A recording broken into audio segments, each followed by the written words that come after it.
if I was a Democrat, if I was a liberal, if I was a whatever section group they want to claim, right is still right, wrong is still wrong. Absolutely. It should not matter. Absolutely. If I'm a Democrat and I see someone hurting a Trump supporter, I should still help because wrong is wrong, no matter how you slice it, no matter how you cut it. Anyone who cannot say wrong is wrong, they're bigots, they're hypocrites. Amen. Amen. That's right. Let me tell you guys Rule of this. law, He's absolutely moral right. law, natural And the law. media tried to make up excuses for why I was attacked. They said Philip Anderson is far right. Philip Anderson is a white supremacist. White supremacists were there at the event. I'm like, okay, white supremacists were there. They don't wear their names. Who are they? They wouldn't say the names. Oh, Philip Anderson is a far right guy. Oh, Philip Anderson. I wonder what it looks like. Why won't they show my? Why won't they show the picture of my face? Why won't they show what I look like? Why won't they show a video of me? Yeah, because you got a pretty white-sounding name. They can make it seem like Exactly. right guy. Did you? So this is my thing with the media because they're talking about how there's racism in America. If there's racism in America, wouldn't the media have had something to do with that? No, it's the media they're making up. Let me explain it to you like this. If the media wanted there to be peace, there'd be peace. And they wanted us to get along, we get along. If they didn't want us to be on the team of black, white, Hispanic, or whatever, if they want us to be on one team, then we would be on one team.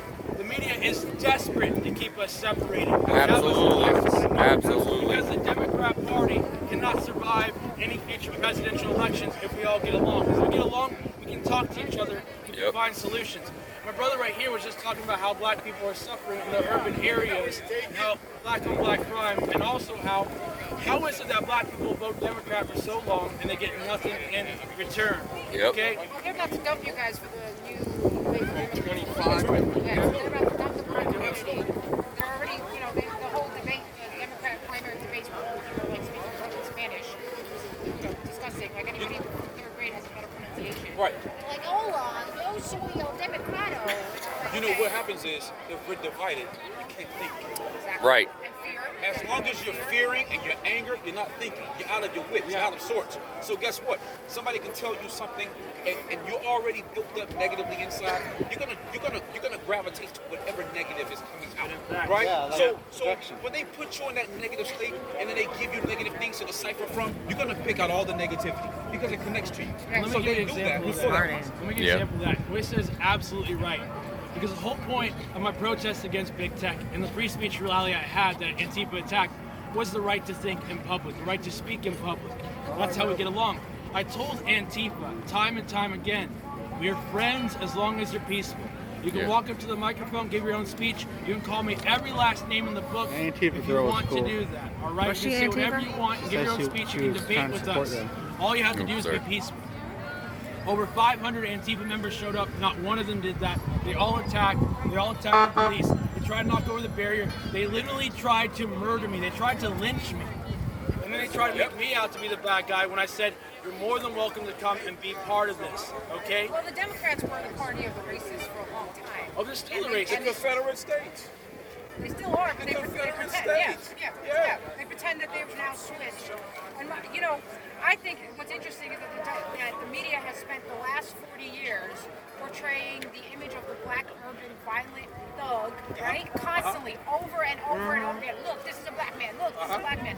And then when people are like, oh no, black men, they're like, oh, you're a racist. And you're like, but you just created that image for the last 30, 40 years. Here's the whole thing with what they do.